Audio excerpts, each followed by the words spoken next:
Ertugrul गाजी ने अपनी शोहरत का सेहरा पाकिस्तानियों को दे दिया।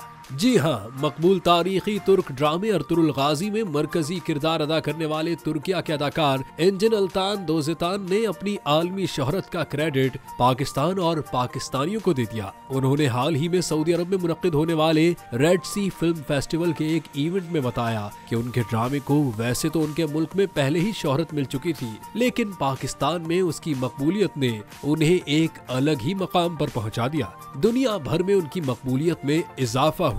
उनका मानना है कि उनकी मकबूलियत में पाकिस्तान का अहम किरदार है।